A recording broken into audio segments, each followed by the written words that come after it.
합니다. 우리 앞뒤좌우로 한번 인사하실까요? 오늘도 행복한 하루 되십시오. 여러분, 김영하 작가라는 분이 계세요. 이 김영하 작가가 최근에 책을 하나 출판하고, 그리고 이분이 여러 토크 프로에 자주 나오시는 분인데, 한 예능 프로그램에서 자기가 일때까지 창작 활동을 하지 않았던 부분, 몇 년에 거쳐서 소설을 적지 않았던 이유가 자기 자신이 사기꾼 증후군에 걸려서이다라고 얘기를 합니다. 사기꾼 증후군이라는 것은요, 가면 증후군으로 우리한테 더 알려져 있는 용어인데요, 갑자기 성공하거나 준비 없이 성공한 사람들이 자신의 성공을 믿지 못하는 심리 현상을 얘기를 합니다.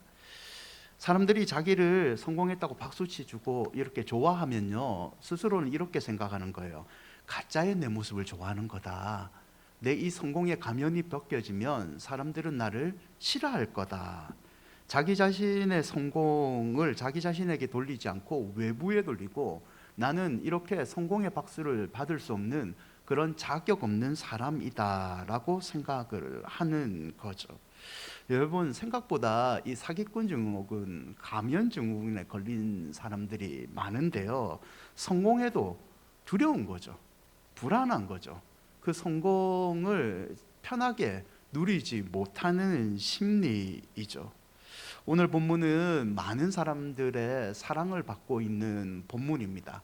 다윗의 시인데요, 저도 좋아하고 여러분도 좋아하고, 성도들이 얼만큼 좋아했으면 찬송가에도 이 성경을 바탕으로 한 3개 정도의 찬송가도 있고, CCM이라 불리는 복음성가도 꽤 이 본문을 통해서 만들어진 것들이 있어요.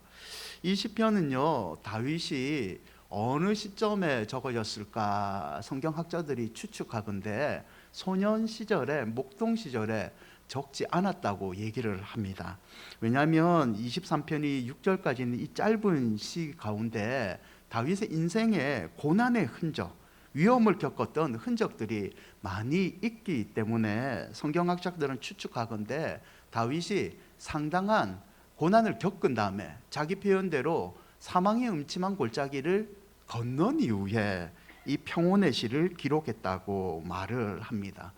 여러분, 다윗이라는 사람은 이스라엘 역사상 가장 위대한 왕입니다.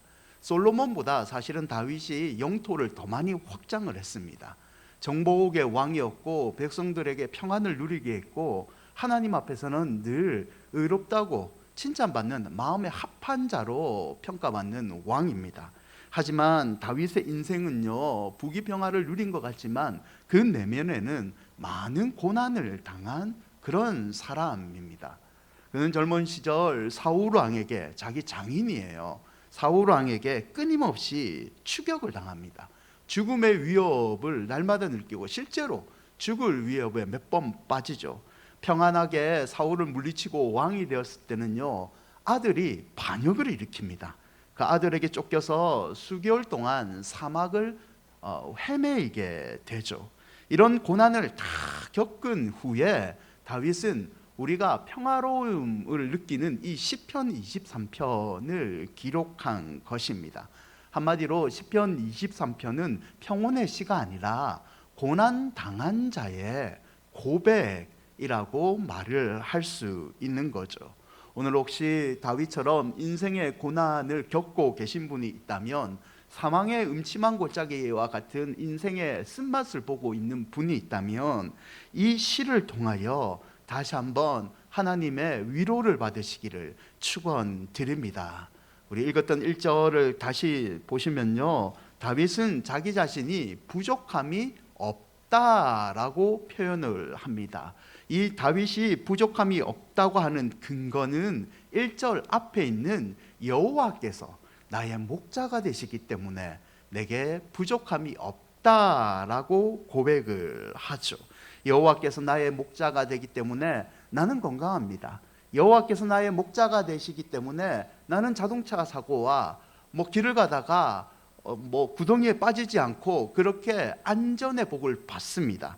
여호와께서 나의 목자가 되시기 때문에 나는 사기를 당하지 않고 부도를 당하지 않습니다. 이것도 부분적으로 맞습니다. 하지만 오늘 시편 23편 1절에서 다윗이 강조하는 것은 이 의미 이상을 말하고 있습니다. 여호와께서 나의 목자가 되시고 우리는 그에 따르는 양이기 때문에 우리 인생에 불행이 생기지 않는다, 그런 의미가 아니라 사망의 음침한 골짜기와 같은 인생의 불행을 만나지만, 사고를 당하고 인생의 풍파를 만나지만 여호와께서 나의 목자가 되시기 때문에 나는 그 어려움을 이길 수 있습니다, 만족할 수 있습니다, 버틸 수 있습니다 라는 뜻으로 1절을 말하고 있습니다. 사랑하는 여러분, 이 말을요 뒤집어 생각하면 현재 내 마음 가운데 만족함이 없다는 것은 여호와께서 나의 목자가 되고 있지 않다는 말도 됩니다. 여러분, 마음속의 공허함과 불안, 절망, 외로움이라는 것은요 어떻게 보면 내 환경에 있는 것이 아니라 나 자신에게 달려 있습니다. 제가 초두에 말씀드렸던 사기꾼 증후군처럼 남들은 당신은 평안합니다, 당신은 성공했습니다 라고 말하지만 내 스스로 나는 성공하지 못했습니다, 나는 평안하지 않고 불안하다라고 말하듯이 모든 불행의 원인은 주변에 있는 것이 아니라 나 자신에 있는 거죠. 특별히 내 마음 가운데 모셔야 될 여호와를 나의 목자로 모시지 못했기 때문에 이 불행이 생기고 만족함이 없다는 겁니다. 여러분, 하나님 대신 우리가 인생이 다른 것을 목자로 삼으면요 그것조차도 우리에게 만족감을 주지 못합니다. 직업, 일이라는 것을 여러분 인생의 목자로 한번 삼아 보십시오. 끊임없이 일을 해도 만족은 없습니다. 오히려 일 중독에 걸리게 되죠. 여러분, 미모, 남들이 당신 얼굴을 보고 아우 우리 권사님 나는 40대인 줄 알았어요, 너무 기분 좋잖아요. 그런데 그 만족을 평생 목자로 삼아 보십시오. 평생 돈 모아서 얼굴에 돈을 투자하셔야 됩니다. 만족은 평생 없게 되죠. 재물이 우리 목자가 되면요 재물이 우리에게 만족을 주기보다는 이 재물이 어느 한순간 없어질까 봐 불안함으로 우리는 쌓이게 됩니다. 여러분, 다윗은 1절에서 이 점을 이야기하고 있습니다. 여호와 하나님이 우리의 목자시면 내게 부족한 일이 없다는 것이 아니라 그분 때문에 우리의 부족함을 만족함으로 바꾸는 은혜를 누리게 된다는 거죠. 사랑하는 여러분, 하나님께서, 여호와께서 여러분의 목자가 되고 계십니까? 어떤가요? 여러분, 여호와를 목자로 삼고 계십니까? 그러면 그분 때문에 만족하고 계십니까? 오늘 말씀을 통하여 목자 되신 하나님이 주시는 이 마음의 부족한 부분들이 채워지는 은혜가 있기를 축원드립니다. 이제 다윗은 2절부터 하나님이 목자가 되실 때 부족함이 없는 이유를 우리에게 설명해 주고 있는데요, 하나님의 목자가 되시면 첫 번째는 채움의 축복을 받습니다. 여러분, 다윗은 양을 치는 목동의 입장에서 시편 23편을 기록을 했는데요, 양은 특성적으로 겁이 많습니다.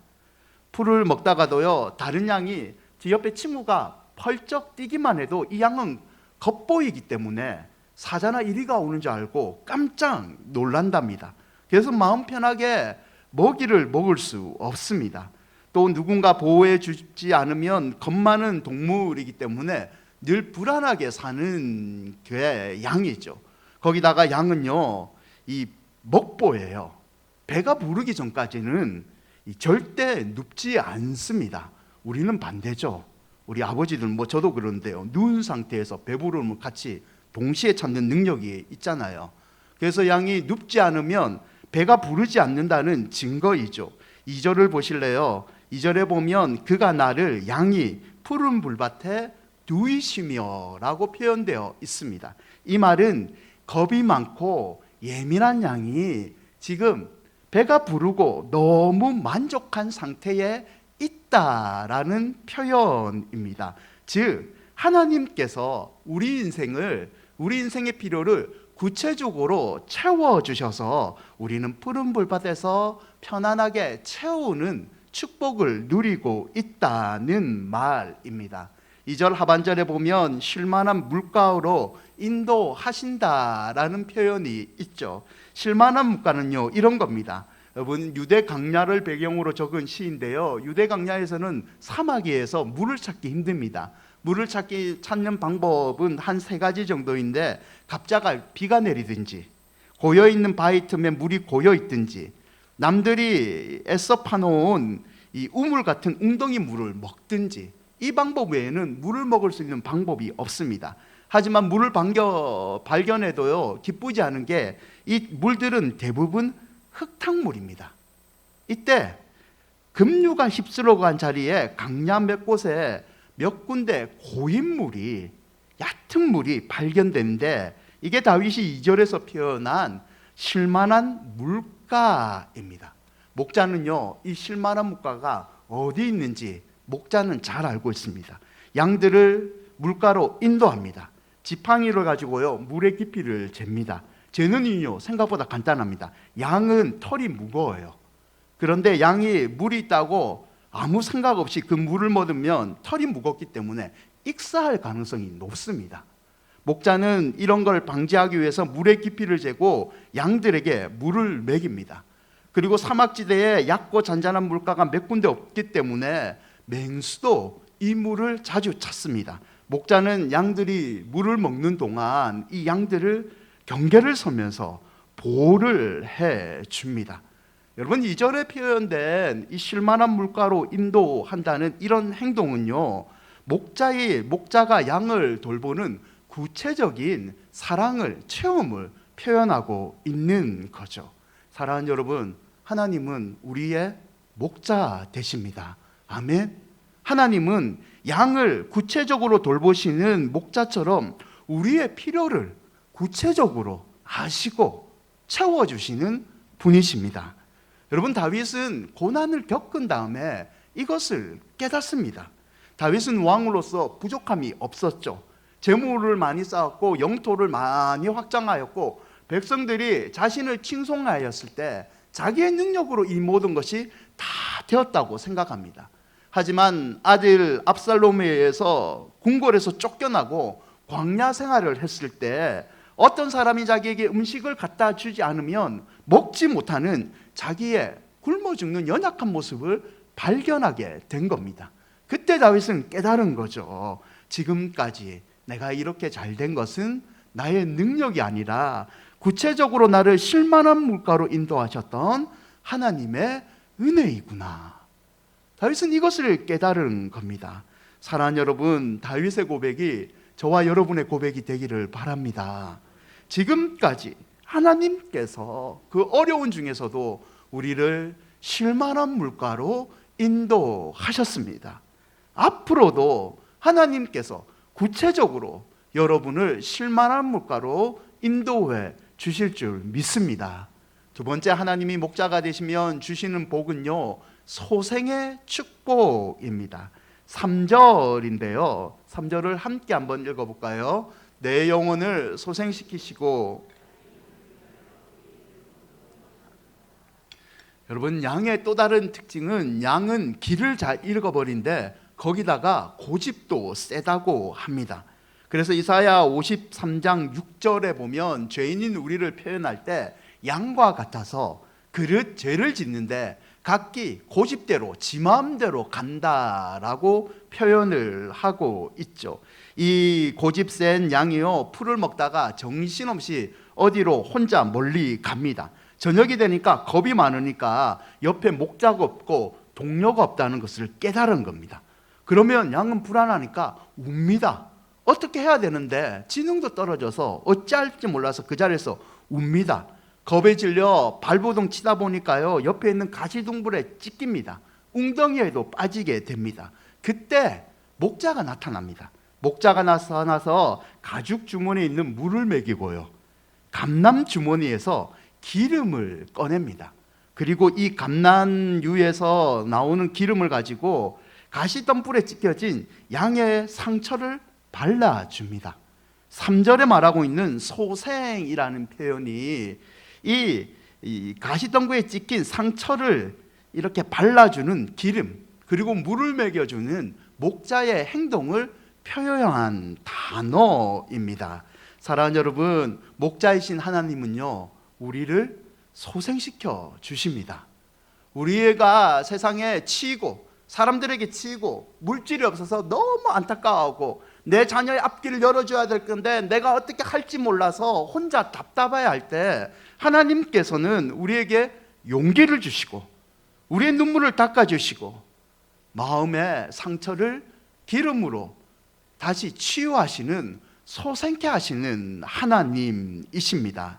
여러분, 목자가요, 이 양이 도대체 자기 말을 듣지 않고 가시덤불에 계속 가면 어떻게 하는 줄 아십니까?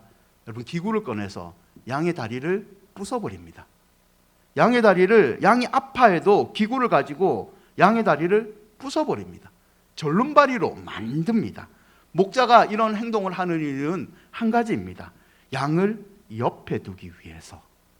머리도 나쁘고 눈도 나쁘고 겁 많은 양이 지멋대로 돌아다니다가 웅덩이에 빠지고 가시덤불에 치여서 죽는 것을 방지하기 위해서 양의 다리를 부러뜨리더라도 자기 옆에 두고 안전하게 만듭니다. 그리고 절름발이 된 양을 의의 길인 푸른 초장으로 인도한다는 거죠. 여러분, 하나님께서 우리에게 고난을 주시는 이유는요, 하나님께서 우리의 기도를 당장 들어주시 않는 것은 우리의 미래의 안전을 위해서입니다. 저로부터 넘어지지 않기 위해서, 또 다른 축복을 주기 위해서 하나님은 우리를 고난을 줘서라도 반드시 쉴만한 물가로 인도하시는, 소생시키는 하나님이라는 것을 여러분 기억하시기를 바랍니다. 3절을 다시 보시죠. 의의 길, 하나님이 쉴만한 물가로 인도하는데 그 인도하는 이유를 3절은 재미있게 이렇게 표현합니다. 자기 이름을 위하여. 하나님께서 우리를 의의 길, 푸른 초장이 있는 길로 인도하시는데 그 이유가 자기 이름 때문이랍니다. 이 말은요, 쉐머라는 단어를 사용하는데 자기의 권위, 자기의 명성, 자기의 평판, 하나님의 모든 것을 걸고 우리를 반드시 쉴만한 물가로 인도해 주신다는 말입니다. 여러분, 이 얼마나 기쁜 말입니까? 이 얼마나 든든한 말입니까? 여러분의 어떻게 사는 거와 상관없이 여러분이 하나님을 믿기만 하면 하나님은 자기 이름을 걸고 자기 명성을 걸고 우리를 반드시 천국과 선한 길로 이끌어 주신다는 말씀입니다. 아멘. 사랑하는 여러분, 하나님이 우리를 찾아오셔서 자기 이름을 걸고 가장 형통한 길로 이끌어 주십니다. 잠언 3장 5절과 6절, 너는 마음을 다하여 여호와를 신뢰하고 내 명철을 의지하지 말라. 너는 범사의 그를 인정하라. 그리하면 내 길을 지도하시리라. 그러므로 사랑하는 여러분, 목자이신 하나님 뒤만 잘 따라가시기를 바랍니다. 그분이 말하는 길은요, 안전합니다.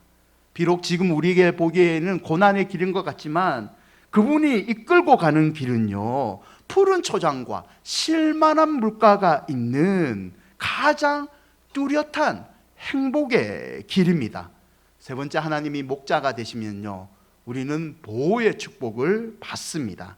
4절인데요, 함께 한번 읽어볼까요? 내가 사망의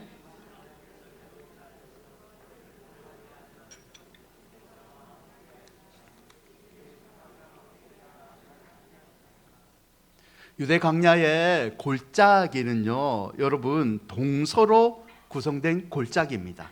이 골짜기의 특징은 이 골짜기의 바깥과 내부가 암흑입니다. 전혀 보이지가 않습니다. 그런데 이 암흑인 사망의 음침한 골짜기로 표현된 이 골짜기를 무섭다고 회피해서는 안 되는 이유가 있는데요, 그 이유는 잔잔한 물가, 양들이 먹을 거리가 있는 잔잔한 물가는 사망의 음침한 골짜기를 통과해야지만 먹을 수 있는 지형적인 특징이 있습니다. 여러분, 우리 인생은요, 사망의 골짜기입니다. 남들은 우리 보고 이렇게 얘기하죠. 얼굴이 참 밝다. 네가 교회 다녀서 그런지 어떻게 죄송합니다. 너희 집이 홀딱 망했는데 네 자식이 그렇게 사고 치는데 왜 얼굴이 그렇게 밝냐? 그렇지, 나는 얼굴이 원래 웃는 상이야. 이래 말하지만 속은 어떻습니까? 죽을 거죠. 진짜 사망을 느끼고 있죠. 사망의 일침한 골짜기 아닙니까? 남들은 우리의 겉을 보고 평안하다 말을 하지만 우리는요, 자식 때문에, 질병 때문에 사람들에게 배신을 당해서 마음속은 사망의 음침한 골짜기와 같은 어려움을 가지고 있습니다. 여러분, 그러나 이 사망의 음침한 같은 어려움이 있을지라도 우리는 반드시 이 사망의 음침한 골짜기를 통과해야 됩니다. 그래야지 우리에게는 형통의 축복이 있는 거죠. 4절을 보시면 이 사망의 음침한 골짜기를 다닐지라도 우리가 두려워하지 않을 것은 목자 되신 하나님께서 이 골짜기를 우리와 함께 걸어 가십니다. 특별히 그분께서는요, 지팡이와 막대기를 가지고 우리의 안전을 책임져 주시는 거죠. 목자는요, 유대 광야에서 이 사망의 음침한 골짜기라 불리는 암흑의 골짜기를 지날 때에 지팡이와 막대기를 들고 다닙니다. 이 지팡이와 막대기는요, 양들을 보호하는 장치인데 막대기는 70m 정도입니다. 이 막대기 앞에는 쇠가 박혀 있습니다. 이 쇠로 맹수가 자기의 양을 공격하면 멀리 떨어져 있는 맹수에게 이 막대기를 던집니다. 그리고 맹수가 오면 쇠붙이가 있기 때문에 이 막대기로 공격을 합니다. 방어 수단이죠. 한쪽에는 지팡이를 들고 있는데요, 지팡이는 목자가 자신의 몸을 지탱하기 위해서 사용하는 용도는 아닙니다. 이 지팡이는요, 끝이 구부러져 있습니다. 요게 잡고 끝은 구부러져 있는 거죠. 이 지팡이의 용도는요, 목자는 지팡이를 이렇게 거꾸로 잡은 상태로 사용하는데요, 양이 다른 길로 가면, 절벽이나 위험한 곳으로 가면 요 지팡이를 가지고 목을 걸어 가지고 못 가도록 막는 용도로 사용하고 있는 겁니다. 여러분, 사망의 음침한 골짜기 같은 어려움에 처했을 때 목자는요, 이 지팡이를 가지고 적들을 막아주시고 이 막대기로 어려운 길로 가는 우리를 목을 걸어서라도 좋은 길로 끌고 간다는 의미이죠. 똑같이 우리 인생의 목자이신 하나님은요, 한 손에는 막대기를 드시고 한 손에는 지팡이를 드셔서 우리를 사망의 음침한 골짜기에서 벗어날 수 있도록 도와주십니다.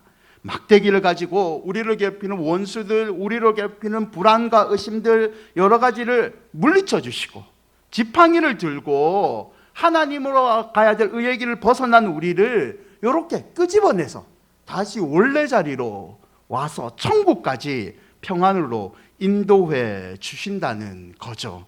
5절을 보시죠. 기름을 내 머리에 부으셨니 내 잔이 넘치나이다 라는 표현이 있습니다. 기름이라는 것은요, 초원에 독사들이 많습니다. 이 독사들이 양을 물을 수 있기 때문에 목자는 양의 코에 기름을 바릅니다. 그리고 독사들이 노는 구멍에 기름을 붓습니다. 뱀은 기름을 싫어합니다. 미끈미끈 거리니까 목자는 양이 독사로부터 물림을 당하지 않기 위해서 기름을 바름으로 미리 막아 주시는 거죠. 결국 지팡이, 막대기, 기름을 바르는 이유는요, 우리를 보호하기 위해서입니다. 여러분, 원수들이 여러분을 둘러싸고 있다 하더라도 걱정하지 마십시오. 하나님이 지팡이와 막대기를 가지고 막아주십니다. 하나님이 기름을 받으사 미리 여러분을 지켜주실 줄 믿습니다. 그래서 우리가 드려야 될 고백은 6절과 같은 고백인데요, 함께 읽어보시죠. 내 평생의 선하심과 인자하심이 반드시 나를 따르리니 내가 여호와의 집에 영원히 살리로다. 아멘. 여러분, 때로는 원수가 우리를 이기는 것 같습니다. 사탄 마귀가 우리를 이기는 것 같습니다. 때로는 악한 질병이 나를 망가뜨리는 것 같습니다. 하지만 이 말씀에 의지하면요, 하나님은 원수의 앞에서 상을 베푸시고 기름으로 머리를 부으사 잔이 넘칠 정도로 그의 백성들을 축복해 주십니다. 그러므로 사랑하는 여러분, 이 하나님을 믿으시기를 바랍니다. 믿음으로 목자 되신 하나님을 따라가셔서 여호와의 집에 영원히 거하는 복을 누리시기를 바랍니다. 말씀을 맺고자 합니다. 여러분, 존 워터스프라는 분이 이런 말을 남깁니다. 사람에 대한 두려움에서 우리를 건져낼 수 있는 것은 하나님에 대한 두려움뿐이다. 사람에 대한 두려움에서 우리를 건져낼 수 있는 분은 하나님에 대한 두려움뿐이다. 여러분, 이 말처럼 세상의 두려움을 이길 수 있는 방법은 하나님을 경외하는 믿음밖에 없습니다. 그리고 믿음이라는 것은요, 끝까지 하나님만 바라보고 따라가는 겁니다. 양처럼, 겁 많은 양처럼, 고집 많은 양처럼, 앞 잘 안 보이는 이 장님 같은 양처럼 목자이신 하나님만 끝까지 따라가는 것, 그게 바로 믿음이란 사실을 잊지 마십시오. 그러므로 아무리 어렵더라도 하나님만 붙잡고 가십시오. 당황하고 다급해서 너무 쉽게 하나님 뜻, 하나님 버리지 마시고, 두려울수록, 불안함이 생길수록 하나님을 향한 믿음을 꽉 붙잡으시기를 바랍니다. 아무쪼록 우리 목자 되신 하나님으로 인하여 체험과 소생과 보호의 축복을 영원히 누리시기를 주의 이름으로 축원드립니다. 우리 찬양하실까요?